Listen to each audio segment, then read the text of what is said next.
Today we are going to learn our very first verb in French, and I want to talk to you a little bit about how we learn verbs in a foreign language. So, a verb, when you get a verb in a foreign language and in English, it comes in a default setting, and that default setting is called an infinitive. An infinitive, you might know, in English is to plus the action verb. So to run is an infinitive. To dance is an infinitive.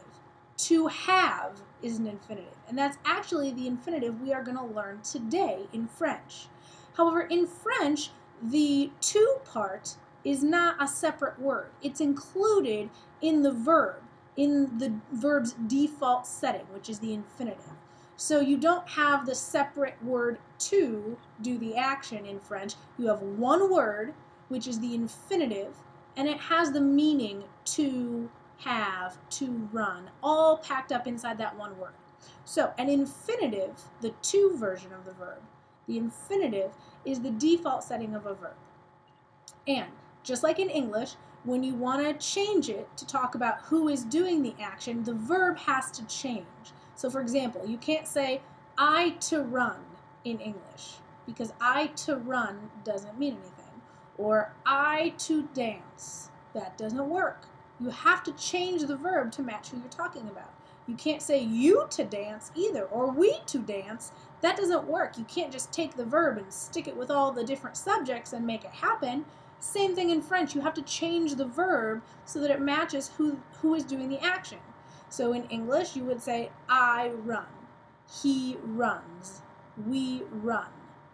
And in French, you're going to do the same thing. You are going to take the verb and change it to match who is doing the action. Doing that, taking the infinitive, the verb in its default setting, the infinitive, and changing it so that it matches who is doing the action, that is called conjugating. Conjugating a verb is changing the verb to match who is doing the action. So that is what we're going to learn today. We are going to learn to conjugate the verb to have in French. Now the verb to have in French, you've already seen a lot of its conjugations because you know how to say I have this many years in French. J'ai 15 ans, I have this many years old. Or he has this many years old. So this is not going to be a total brand new word for you guys. You've seen it a little bit. What is tricky about this verb in French is it falls into the most complicated verb category. It's an irregular verb. And an irregular verb means there is no pattern whatsoever to how you change it for each person doing the action. So you just have to memorize, again with the memorization, you just have to memorize what form of the verb goes with each kind of person. So I, you, he, she, you just have to memorize that. That happens with irregular verbs, and we're going to run into a lot of irregular verbs in French. But good news, we're also going to run into regular verbs where there is a pattern and where it'll be a lot easier to apply a pattern to many different verbs. However, our very first verb is going to be an irregular verb. So let's go ahead and tourner à page 26. So turn to page 26 if you haven't already. We're going to talk about the verb avoir. Avoir in French means to have. So avoir, to have. And we're going to go ahead and break it down by each form. And I like to make this chart. I love this chart that they have on page 26, page 26. This is exactly how I like to write my verb conjugations. I make a chart where I have je, then tu, then il, elle, and on all together because they all get the same conjugation so easy, 3 for 1. And then in the second column I have nous, vous, il, and elle, plural. And again, they get the same conjugation, 2 for 1, the same verb form, so great. So you only have 6 forms of every verb in French. How cool is that? In some languages you have multiple. You have more than 6 forms. And in French you only have 6. So we're going to go through each of the conjugations and what they mean and how you change each verb. So up here at the top you have avoir. Avoir. This is the infinitive. So the default setting of the verb. When I say, what's the verb for to have? You say avoir because it means to have. This is its infinitive default setting. Then you go down to your very first subject pronoun. We always kind of conjugate according to subject pronouns so that we can remember what our pronouns are And then if you want to use a different kind of subject, you just think, okay, well, what would the subject pronoun for that be? That's how you figure out your conjugation or the form of the verb that you're going to use. So we start with I, je. And of course, you'll see that before a vowel, je turns into J apostrophe. You've actually seen this word before. So the word is j'ai. You pronounce it j'ai. It means I have, j'ai. So we've changed avoir to a.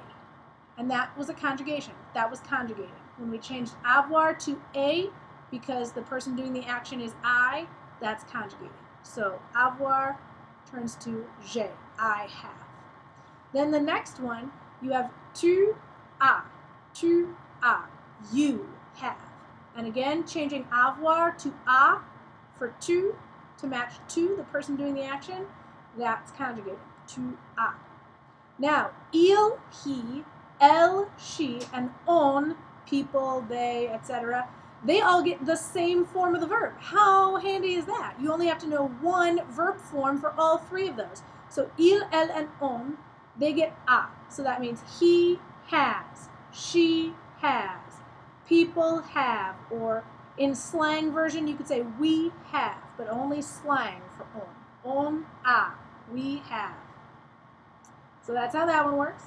Then over in the column with multiple people, plurals, you have nous avons. And notice how you get to say nous with the S here? That's because of the vowel right here. Nous avons. We have. Vous avez. Vous avez. Same, you get to say the S here because of this. Vous avez. You all have. Or all of y'all have. Or if you're just talking to one person but you're being very polite and formal, you have. And finally, another twofer, you have il and elle. So they, for all boys or a mixed group of people. Elle, they, for only girls. Ils ont. Ils ont. So you get to say that S there. Ils ont, elles ont. Ont is how you say that. Ont. So ils ont, elles ont, which means they have. They have. So these are your 6 forms of the verb avoir. You have to know how to change the verb avoir to match each subject pronoun here. So je, tu, il, elle, on, nous, vous, il, and elle. So there's only 6 forms. You just have to know which one goes with which. And again, changing the verb avoir into one of these forms to match the subject, that's called conjugating. And we only conjugate with verbs in French. So, very nice there. And you'll notice down here at the bottom I give you a couple of examples with subjects using names and subjects using the pronouns. So here you have Marc et Jean ont 2 chaises. Marc and John have 2 chairs. And the reason we picked ont, have, for Marc and Jean is because it's 2 boys, right? And I'm not part of the group, so it's not we have. And it's not you guys have. It's not Marc et vous. It's not you guys have 2 chairs. It's Marc and John. So they. You would replace Marc and John with they. And the pronoun for they is il. So Marc et Jean ont. So you think, what would the pronoun be for Marc et Jean? What subject pronoun would I replace Marc and John with? And then you find that in the chart, and that's the verb form that they get, okay? So down here I showed you we would replace Marc and John with ils. That's the verb form they would get. So there you have ils ont 2 chaises. You can say Marc et Jean ont 2 chaises, or you can say ils ont 2 chaises. It means the same thing. You just have names or the pronoun for the names, okay? So those are your 6 forms of the verb avoir. And again, you've already seen the verb avoir when you're giving ages. So the one thing I do want to go over with the verb avoir is how to make it negative. And you've seen this a little bit.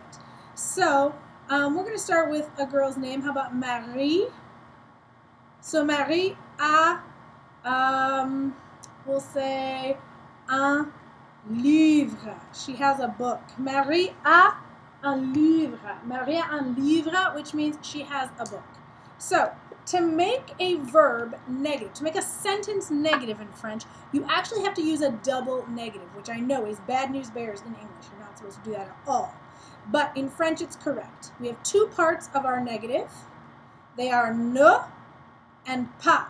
Ne and pas. So ne is part 1, pas is part 2. And ne, before a vowel, ne changes to n apostrophe. N apostrophe. That's just so we don't have too many vowels next to each other. The French don't love when you have two words that have vowels next to each other. So the before vowel changes to n apostrophe. So what goes in the dot dot dot, you might ask? Why is there a dot dot dot? What goes there? Well, what always goes there in French is the verb. So you always surround your verb with the ne and pas, with the ne and pas, and that makes the verb negative, means the opposite. So if we say Marie a un livre, Marie a un livre, she has a book. We want to change it to Marie does not have a book. She does not have a book. So that's negative. So what you're going to do is you're going to take your ne and pas and you're going to surround the verb with them. So if you look in your sentence and you think back to earlier in this chapter and you're like, where's our verb? I don't even know which one of those is a verb. Well, where's the subject? Subject, who's doing the action? That's Marie. And which one of these is the verb? Book or has? Has is the verb. So, Marie a un livre. There's your verb. So what you're going to do is you're going to use ne and pas. You're going to put them on either side of the verb a. So if we rewrite our sentence, it's going to say Marie, and then you're going to have the n apostrophe because a is a vowel. So Marie n'a pas. And then, you know what's crazy? If you have un, une, or des, and you make a sentence negative, you have to change that to de. I bet we always forget about that rule. Everybody forgets about that rule. So Marie n'a pas de livre. Marie n'a pas de livre is the negative form of that sentence. Marie n'a pas de livre. And you can see we've changed our verb. We haven't changed our verb at all. All we've done is put the ne and pas on either side of it. And then because we had un up here, and then we made the sentence negative with ne and pas, we had to change the un to de here. And that's a rule that we've been learning in this chapter and that we need to remember to apply here when we're talking about making a sentence negative. All right, so that's a quick overview of how to do conjugations and the conjugations of your verb avoir en français, and also a little bit of negatives and a quick review of that rule about un, une, and des in the negative. So, lots of grammar today, and I hope that you can use this to apply to your devoir ce soir. À bientôt!